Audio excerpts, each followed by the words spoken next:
Ben, pois para continuar é o turno de Antonio Roma Valdés. Bueno, a verdade é que ao que nos dedicamos ao mundo do dereito é unha sorte, non, que poda presentar eu a Antonio Roma, fiscal da Fiscalía de Santiago dende o ano 1994 e especialista en delitos contra el patrimonio cultural e cooperación judicial internacional. Pero, además, Antonio Roma es doctor en Historia por la Universidad de Santiago, profesor asociado de Derecho Procesal de la Universidad de La Coruña, cuenta con varios libros publicados, tanto en materia de Derecho como de Arqueología, y más de 100 artículos. Es la segunda vez que tenemos la suerte de contar con él aquí, y además es muy divertido, así que os dejo con él. Bueno, muchísimas gracias. Lo primero, un placer. Muchísimas gracias por permitirme venir en esta segunda ocasión al Barbanza. Tengo que decir que, aunque efectivamente empecé, y ahí sigo, en Santiago de Compostela, mi primer destino fue realmente los juzgados de Ribeira, que son los que cogen los asuntos de Boiro, con lo cual conozco muy bien la realidad barbanzana, la conozco muy bien, la aprecio y la quiero muchísimo. Hace tiempo que no los llevo, veo cada vez menos asuntos que afectan a Ribeira, La Puebla y Boiro, y por lo tanto estoy encantado de estar aquí. Yo voy a hablar de un aspecto, y siendo efectivamente, como soy fiscal, soy consciente de que en un público como este, lo primero que a uno le hace es repugnar, nos va a hablar de artículos, nos va a hablar de rollos, va a ser muy aburrido. Voy a tratar de enfocar un asunto en el que todos conocemos perfectamente el final, pero voy a hablar de una extraña y una extravagante singladura llena de situaciones anómalas, llena de unos procedimientos judiciales que, como todos los procedimientos judiciales vistos desde fuera, son difíciles de entender, y también llena de intrigas, sorpresas, publicidad curiosa, en definitiva, una película de piratas. Y cuando estamos hablando de qué es lo que sucede, todos partimos de una base, y es que estamos hablando de un barco que sabemos que es Nuestra Señora de las Mercedes, un barco que fue botado en La Habana, pero que inicia su verdadero viaje desde la península hacia América, con un intento de regreso posterior, desde el puerto de Ferrol en 1802. Este es el barco tal como nos han dejado testimonio algunos dibujos de la época. El barco efectivamente se dirige en un momento determinado hacia América, recorre América y forma parte de una flotilla formada por 4 barcos que, en tiempo de paz, viene desde América, va desde el puerto de Lima al puerto, desde el Callao a Montevideo, donde es cargado con muchos objetos, muchos de los cuales pertenecían a quien era virrey entonces de Perú, que venía en toda esa flotilla repartida a lo largo, o venía, mejor dicho, distribuida en los barcos que componían la flotilla. El virrey y su familia, mucha de la cual se encontraba en el barco de Nuestra Señora de las Mercedes. Hay 2 testimonios interesantes, pero que se refieren a la batalla. Uno de ellos es un libro maravilloso cuya lectura recomiendo, que es El Trafalgar, de Pérez Galdós. Otro es un libro que se ha publicado recientemente, pero que recoge los testimonios de uno de los barcos del Infatigable, que era uno de los barcos que componían la flota inglesa. En un momento determinado, como nos cuentan ambas fuentes, los barcos que vemos ahí en esa pintura de la época, hay una pintura, hay un grabado de la época que recogen un poco la escena en la cual los 4 barcos españoles formaban una hilera, iban en un convoy y, en un momento determinado, se apostan 4 barcos ingleses a la par de los barcos españoles. Empiezan a abrir fuego, a pesar de encontrarse en tiempo de paz, y la descripción que hace el Trafalgar de Benito Pérez Galdós, insisto, yo cuando lo cogí el verano que lo cogí, me pareció una lectura tan deliciosa, tan maravillosa, que la verdad es que de vez en cuando pienso en ello y digo, qué libro tan bonito, cómo se puede escribir. Aquí lo cuenta, los barcos que iban eran la Medea, la Clara, y empieza en un momento determinado a abrirse fuego, un fuego de aviso, unas salvas por parte de los ingleses, y me voy a ir a los párrafos finales. Como veis, acaba en punto y coma. Me reservo cómo llega el punto y final para precisamente el final de mi intervención. Pero vamos a fijarnos en cómo dice en esa quinta línea por abajo: la maldita fragata inglesa nos daba caza. y como era más velera que la nuestra, esto lo cuenta en primera persona alguien que sufre en sus carnes qué es lo que sucede con aquella batalla. Es uno de los principales intervinientes, de los protagonistas del libro de Pérez Galdós. Es un marinero muy simpático, muy salado, muy gaditano. Y dice, nos daba caza y como era más velera que la nuestra, no pudimos zafarnos y tuvimos también que arriar el trapo a las 3 de la tarde. Cuando ya nos habían matado a mucha gente y yo estaba medio muerto sobre el sollao porque a una bala le dio la gana de quitarme la pierna. Lo cuenta con gracia. Dice, aquellos condenados nos llevaron a Inglaterra, no como presos, sino como detenidos, cargando de ironía en un aspecto que es básico. Hubo supervivientes de aquel encuentro, hubo supervivientes que se encontraron detenidos, que no presos, en las cárceles británicas, donde fueron puestos en libertad para vergüenza de una sociedad que no entendía por qué en tiempo de paz se habían capturado personas y fueron, por cierto, también indemnizadas. Evidentemente fueron indemnizadas, pero no en todo, porque se había perdido parte, se perdieron aquellos barcos. Estamos hablando de tanto la batalla del Cabo de San Vicente como esta escaramuza en la cual se ve hundida la Mercedes, son los dos antecedentes más inmediatos de lo que luego será la batalla de Trafalgar. De ambas encontramos, y también de la batalla de Trafalgar, hay en el Museo Naval de Madrid, es un museo precioso, también muy recomendable, como las muestra como estos antecedentes en los cuales en este perdió España, sin embargo en la de San Vicente había ganado España. Todos sabemos qué es lo que sucedió después en Trafalgar y mucho más después de la era Pérez Galdós. Pero vamos a ir un poquito paso a paso con esta singladura. Donde se produce ese encuentro es aquí. Es en ese punto que se señala en verde, y quiero señalarlo porque cuando lo estamos viendo que un barco privado, gobernado por un militar, que tenía, en consecuencia, condición de militar, formando parte de una flota militar, es hundido en alta mar. Estamos muy lejos de lo que hoy entenderíamos como las 12 millas náuticas que forman parte del mar territorial de cualquier estado.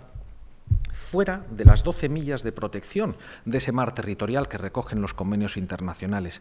Estamos hablando fuera de la zona económica exclusiva que recoge el agua, pero no la superficie marina. Estamos hablando de algo que puede ser la plataforma continental portuguesa, que no incluye los yacimientos arqueológicos de acuerdo con la principal convención, que es la Convención de Montego Bay de Derecho del Mar de 1982. Con estos mimbres vamos a ir componiendo qué procedimientos hay, porque de repente todos sabemos que hay alguien que se lleva un conjunto de piezas a Estados Unidos, las anuncia públicamente como procedentes no del Atlántico Norte, sino de otra zona del Atlántico Norte próxima más a los Países Bajos, y menciona que pertenecen a un barco que denomina Black Swan. Pero hay otros antecedentes, y cuando nos ponemos en situación tenemos que ver primero que hay quien reclama estas piezas. Porque claro, el procedimiento, porque hay un principal procedimiento en Estados Unidos, pasa lo mismo que pasó más recientemente, bueno, pues cuando se nos hunde algún petrolero en las costas gallegas, pues resulta pues que el principal procedimiento donde se ventila todo no es en los tribunales gallegos, donde se ventila efectivamente una parte, que es la parte penal, sino en la jurisdicción norteamericana. En este caso, cuando llega el procedimiento, cuando llega todo lo que aparece a Estados Unidos, aparecen 17 cañones, 2 culebrinas, aparecen 594.000 piezas, casi todas de plata, acuñadas como esta de aquí en la Ceca de Lima en los años inmediatamente anteriores a 1804. Reclaman algunos descendientes que viven en la República del Perú, cuyo apellido normalmente es Alvear, y a los cuales Odyssey les pagó un árbol genealógico para que demandasen a la cosa. Porque cuando llega la pieza a Estados Unidos tiene una jurisdicción especial, España demanda contra la cosa. La cosa es el barco, el hallazgo, el cargamento. El Perú, la República del Perú, reclama contra la cosa. Algunos ciudadanos reclaman contra la cosa y Odyssey reclama contra la cosa. Y eso es lo que tiene que decidir la justicia norteamericana. Estos señores argumentan que son descendientes de aquellos que murieron y que eran dueños de las piezas que se encontraban en el Perú. Vamos a ver. Nuestro Código Civil restringe la capacidad de demandar de aquella propiedad de bienes muebles hasta un máximo, bueno, de 20 años, 30 años, si son inmuebles. Pero, por Dios, esto es de 1804 y esto aparece en el año 2007. La República del Perú argumenta que todas estas piezas proceden de la ceca de Lima. Cuando vemos esta moneda, vemos abajo vemos la cara del rey en una cara, vemos debajo el año 1802 y hay unas señales en la leyenda, en este caso en la leyenda del reverso, que se refieren al lugar de fabricación, a la ceca, a la Casa de la Moneda, en este caso de Lima. Y lo que dicen es que como estas piezas han sido acuñadas en Lima y lo que se difunde en la televisión peruana es precisamente que era un virreinato esclavista, entienden que procede la restitución en este caso, a la República del Perú. Algo se planteó también Bolivia y, en fin, finalmente desestimó cualquier intento en esta dirección. Yo tengo mucho aprecio a las autoridades culturales del Perú, porque he trabajado con ellas en otro asunto que tuvimos aquí en Santiago de Compostela, pero desde luego yo creo que las reclamaciones que hacían tenían un fundamento, desde mi punto de vista, muy limitado. Pero hay que retrocederse, hay que retrotraerse un poquito más en el tiempo. ¿Por qué? Porque no ha sucedido únicamente ahí, en este caso concreto, porque hay un antecedente que es en los años anteriores al hallazgo, en el año 2005, 2006, 2007, realmente es en el año 2007 cuando las piezas efectivamente son conducidas a Estados Unidos.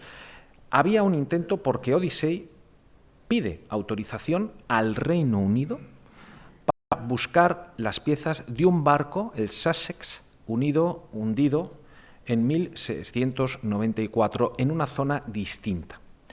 Va buscando por varios sitios en donde este Sussex podía encontrarse y en 4 días distintos se separa de aquella zona y se desplaza al lugar en donde se encontraba el hallazgo. Esto de acuerdo con la localización del GPS. Durante todos esos meses, y hablo entre el año 2005, 2006, 2007, hay una actividad diplomática, porque esta es una empresa, Odyssey Marine Exploitation, que opera en el Nasdaq, en el mercado secundario de valores tecnológicos de Estados Unidos, tiene una capacidad de acercarse a los gobiernos y llega a un acuerdo con las autoridades británicas para explorar la localización del Sussex. Tiene incluso una reunión con el Ministerio de Asuntos Exteriores español y se producen 2 notas que la verdad es que vistas juntas no dejan de llamar la atención. En una de ellas, el Ministerio de Asuntos Exteriores del Reino de España anuncia un acuerdo entre España y el Reino Unido para realizar una prospección subacuática para la identificación del pecio HMS Sussex. En fechas no muy distintas, porque esto implica un revuelo importante, hay reuniones en las cuales los ingleses anuncian a la delegación española que son capaces de decir 1 a 1 la localización milimétrica de todos los buques españoles hundidos en la batalla de Trafalgar, información que tienen los ingleses y que los españoles no tenemos, y en un momento determinado el Ministerio de Cultura niega haber autorizado actividades arqueológicas al barco o a la empresa Odyssey en este caso. Hay una actuación por parte de la Consejería de Cultura, también de Andalucía, que tiene en Cádiz precisamente su centro de arqueología subacuática. Hay unas conversaciones, están despistando, están mareando la perdiz y en un momento determinado, fíjense dónde estaba buscando el Sussex, en toda esta zona, esto es Estepona, esto es Marbella, esto es Gibraltar, y donde antes hemos localizado el precio estaría aproximadamente por aquí, es decir, a una distancia muy importante. Lo cierto es que con gracia, un periódico andaluz hablaba de que se estaba montando una película de piratas y como aparecen las piezas, se inicia un primer procedimiento en el tiempo, en este caso ante los tribunales españoles.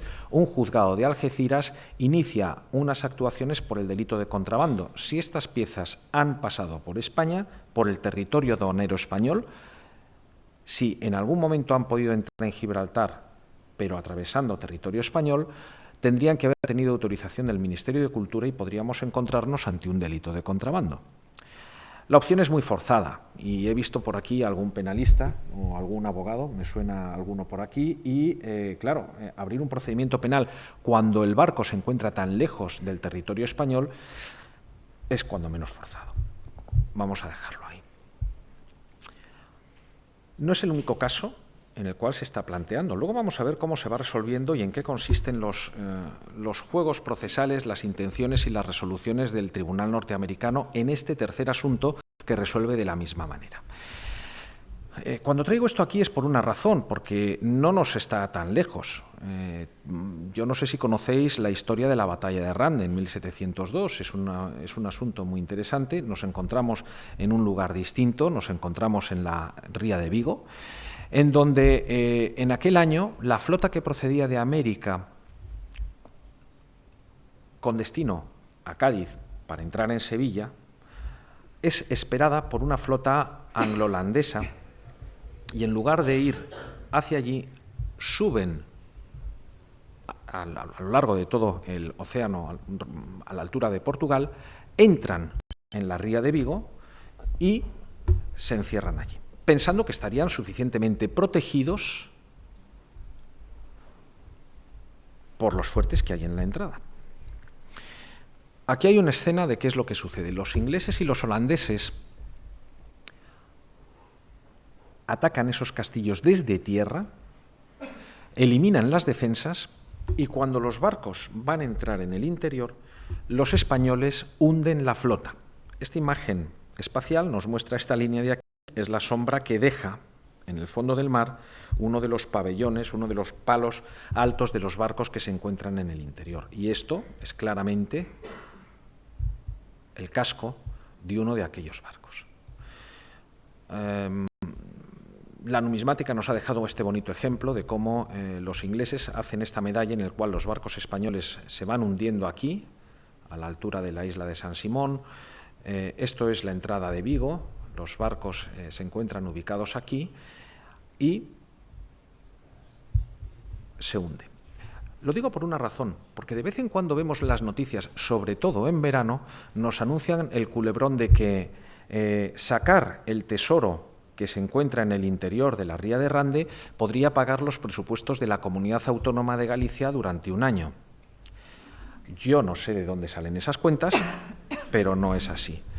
Porque la ley española, y esto hay que ponerlo por delante, no permite el comercio con los bienes arqueológicos. En este caso son bienes arqueológicos que se encuentran en España y por lo tanto pertenecen al dominio público y no son susceptibles de venta o enajenación por parte de ninguna persona.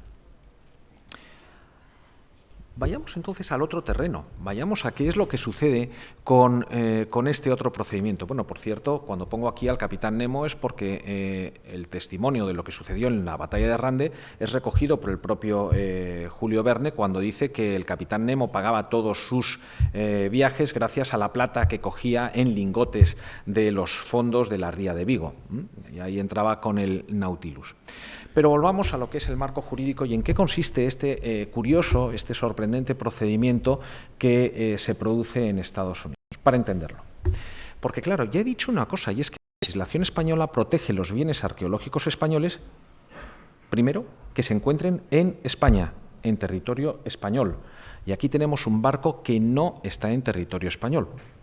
Segundo, porque considera que todos estos bienes no son susceptibles de explotación, ni comercial, ni de ninguna otra naturaleza. No se pueden vender. Tercero, España no sabía dónde se encontraba el yacimiento de Nuestra Señora de las Mercedes. Apareció, lo localizó o dedujo que procedía desde el momento en el que el Odyssey, o la empresa Odyssey, al mencionar el Black Swan, sin embargo, mostró muchas piezas acuñadas en los años anteriores a 1804 en Lima. Se sabía que de España habían salido, mejor dicho, que de los puertos, primero del Callao y segundo de Montevideo, ese barco venía cargado con 900.000 piezas, normalmente reales de A8, fabricados en aquella ceca, en la ceca de Lima. Se sabía que iban aproximadamente 17 cañones, como reconoció también Odyssey, y 2 culebrinas, como efectivamente mostró Odyssey, y que, por cierto, después no aparecieron. Eso es lo que permite deducir. Pero ¿cómo se organiza esta reclamación? ¿Pueden pertenecer a España? ¿Puede España reclamar? Segundo, he dicho que Perú argumenta que esas piezas estaban acuñadas en Lima. ¿Esas piezas deben volver a Lima? Ya he dicho que los argumentos mostrados por los particulares no tienen sentido ninguno. Y Odyssey lo que decía es, oiga, de acuerdo con la legislación americana, lo que yo encuentro de salvamento marítimo me pertenece a mí. Si ese barco está en superficie, pero si está en el subsuelo, sigue siendo un rescate marítimo y si lo he sacado yo, me lo tendrán que pagar. ¿A quién le damos la razón? Estados Unidos tiene, tenemos un marco internacional que es la protección una convención de la UNESCO de la que no es parte Estados Unidos, a pesar de que Odyssey formaba parte del equipo negociador de Estados Unidos en aquella convención que se hizo en París. En segundo lugar, Perú tampoco es parte de esa convención. Lo que dice esa convención y ha ratificado España es que los barcos son militares si son enteramente militares, no cuando son de bandera privada o de propiedad privada, aunque sean comandados por un militar español. La Convención distingue dos clases de protección. Cuando el barco es de bandera militar, pertenecen al Estado. Cuando el barco no es militar, podrá reclamarlo aquel que quiera. Y si se encuentran en la proximidad de una costa, habrá que llegar a un acuerdo entre los estados de abanderamiento.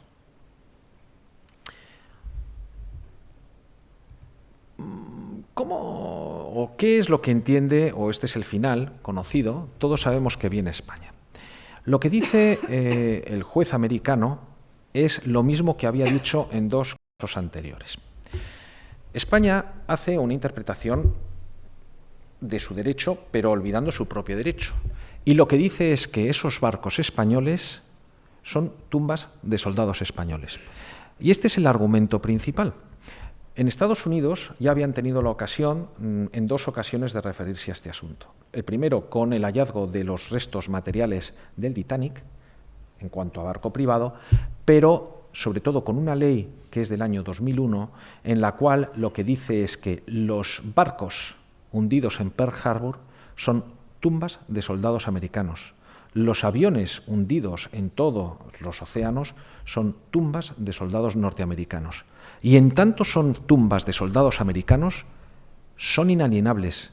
Y Estados Unidos, hasta que no haga expreso abandono de esos barcos o de esas aeronaves, serán tumbas de soldados americanos, Estado americano y, por lo tanto, inviolable por parte de nadie. Estados Unidos tiene esta ley y, de hecho, se pone del lado de España. Y lo que viene a decir es, señor juez americano, nosotros como Estados Unidos somos parte, como España, de un mismo grado de civilización. Y si para nosotros un barco español, un barco norteamericano, es la tumba de un soldado norteamericano, este barco, con su carga, es tumbas de soldados españoles y, por lo tanto, deben ir a España.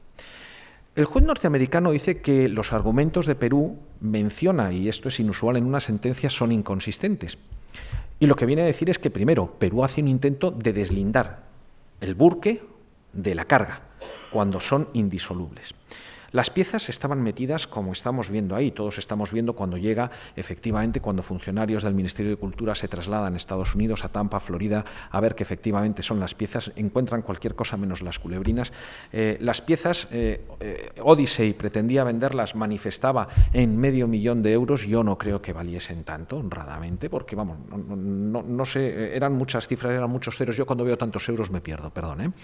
Y lo que estaban metidas es en caja, están todas apelmazadas, con un grado importante de corrosión, normalmente mal conservadas, y yo creo que había un juego más publicitario que otra cosa por su parte.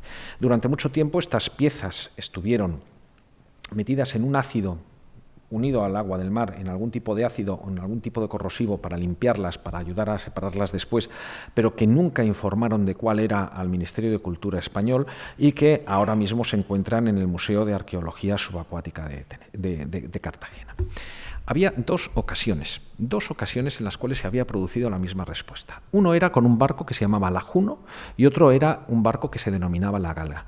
En las dos ocasiones anteriores existía ya jurisprudencia norteamericana en la cual cual decía que esos barcos, aunque estuviesen en costas norteamericanas, en un caso cerca de la Florida y en otro caso en la República Dominicana, allá donde se encontrasen, pertenecían al Estado español, en tanto que eran tumbas de soldados españoles. ¿Es consistente? No lo sé. Lo que sí es cierto es que España ha tenido una coherencia en el tratamiento de esta materia. Quiero decir que en el año 2008 aproximadamente se había producido un hallazgo curioso, muy curioso, que se había producido en aguas de Namibia. En Namibia se había producido, Namibia es en una zona minera de Namibia, desecan el mar para poder extraer material. En una zona en la cual había una especie de remolino, una zona que era más o menos cerrada, había aparecido, en donde cualquier cosa que entraba, cualquier barco que entraba luego no era capaz de salir, se había producido la aparición, cuando se desecó, de un barco de hechuras, en principio holandesas, cargado de dobles excelentes de los Reyes Católicos, múltiplos de los Reyes Católicos, que son unas piezas raramente presentes en colecciones públicas y mucho más raramente presentes en colecciones privadas. 15 piezas, ni más ni menos. España nunca reclamó. Yo cuando he hablado con mis colegas peruanos, cuando hemos discutido hace muy poquito en el Perú, estuvimos comentando esto, decían, pero ¿por qué estas piezas no vinieron al Perú si es plata peruana? Y verán, la plata es plata, se transforma, no se sabe de dónde viene, a veces son de piezas anteriores, acuñadas en México, acuñadas en cualquier otro sitio, que se transforman en moneda, pueden proceder de la mina, pero alguien las pagó y alguien se benefició de ello. Pero lo que tengo claro es que Perú no podía reclamar esto. Y cuando yo les explicaba, miren, es que cuando tenemos esta situación y cuando España recupera esto, no lo recupera para explotarlo, porque esto que vemos aquí, cuesta muchísimo dinero, primero, consolidarlo, restaurarlo, clasificarlo, porque son 594.000 piezas, exponerlo y protegerlo. Es gasto. Y lo que no se puede pensar es que cuando estamos hablando del patrimonio cultural, estemos hablando de bienes de comercio. Esto no es dinero, esto es responsabilidad y gastos. No tenemos esta perspectiva. Cuando yo les explico que España se ofreció a Namibia para construirles un museo para que en Namibia pudieran disfrutar de su propio patrimonio cultural, aunque fuera uno de los barcos que en este caso procedían de la flota de Magallanes para dar la vuelta al mundo, ya se sabe que uno de los barcos se desvió cuando iban a ir hacia el Cabo de Hornos para ir en la dirección contraria y se perdió la pista, es esta situación. España ha tratado de defender los principios y yo entiendo que defiendan los principios. Lo que tengo muy poco claro es que esta conducta pueda servir hacia el futuro. Cierro. Vuelvo a leer la frase, porque lo que dice aquí es, nuevamente, la maldita fragata inglesa nos daba caza y como era más velera que la nuestra no pudimos zafarnos y tuvimos también que arriar el trapo a las 3 de la tarde, cuando ya nos habían matado mucha gente y yo estaba medio muerto sobre el sollao porque a una bala le dio la gana de quitarme la pierna. Aquellos condenados nos llevaron a Inglaterra, no como presos sino como detenidos. Y aquí viene el final. Pero carta viene entre Londres y Madrid, lo cierto es que se quedaron con el dinero y me parece que cuando a mí me nazca la otra pierna, entonces el rey de España les verá la punta del pelo a los 5 millones de pesos. La verdad es que, como efecto, pues no deja de ser curioso una singladura, insisto, procedimientos judiciales complejos, ideas de justicia distintas, ideas de patrimonio cultural distintas. Insisto, España, por ejemplo, cuando de repente apareció lo que se presentó como la campana del barco de la carabela Santa María en aguas portuguesas, esa carabela o esa campana de la Santa María fue trasladada a España y la jurisdicción española reconoció la propiedad portuguesa de una campana que pertenecía a un barco emblemático de la historia no española, sino universal. Insisto que son muchas ideas, que es un asunto apasionante y espero, bueno, pues que les haya encantado. Venga.